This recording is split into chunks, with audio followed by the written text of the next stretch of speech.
Hey guys, this is a video on the master theorem. I have another video on it as well, but I thought this problem was pretty interesting. So if you guys don't know, the master theorem is here in this square, and it states that if t of n, a recurrence, is equal to a times t of n divided by b plus theta of n to the power of d, where a is greater than 0, b is greater than 1, and d is greater than or equal to 0, then we can use these if statements here. If d is greater than log base b of a, then the recurrence is theta of n to the power of d, and so forth and so on. We could use these to solve the recurrence, but only if it's in this form here. So here we have a problem. We want to solve the running time of t of n, where t of n equals t of 2 times n divided by 3 plus 1. So let's go ahead and use the master theorem here to try to solve for this equation. So first, what is our a? Well, a here is going to be equal to 1, right? Because 1 times t of n divided by 3 is still t of n divided by 3.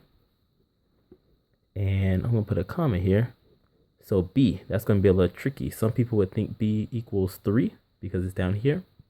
But no, b actually equals 3 halves. And I'm going to show you why later on. And now we have plus 1.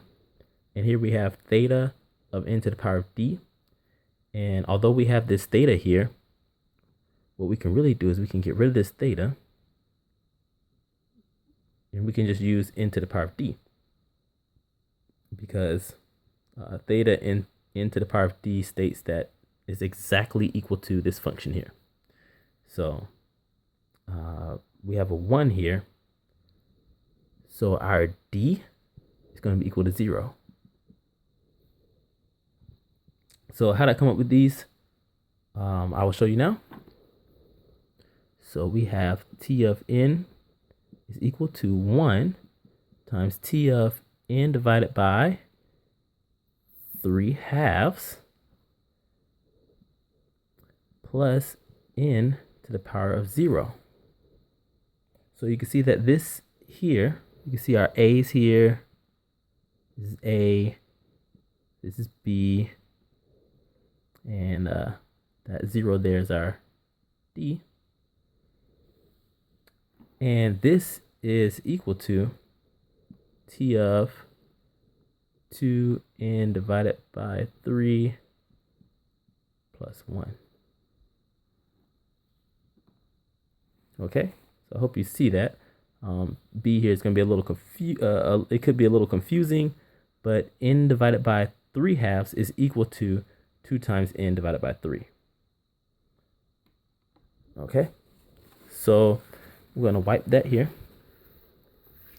Now what we're going to do is we're going to use these if statements here now that we know what a equals, we know what b equals, and we know what d equals. So using the second case here, usually you want to run through all of them, but I actually already know the answer. So I'm going to use the second case here. And the second case states that if d is equal to log base b of a, then our answer, so it implies our answer is theta of n to the power of d log base n. I mean log of n, not base n. Okay, so now we just plug in our values here. So we get 0 equals log base 3 halves of a, so that's 1. So this is equal. So that equals 0 as well. So 0 equals 0. So this implies that we get theta of n to the power of d, which is 0, log base n. And this here just equals theta of log n. Okay. Well, I hope you guys enjoyed this video, and I hope you found it helpful. Please leave questions, comments, concerns, and I'll be sure to comment. And please subscribe. Thank you guys for watching. See you in the next video.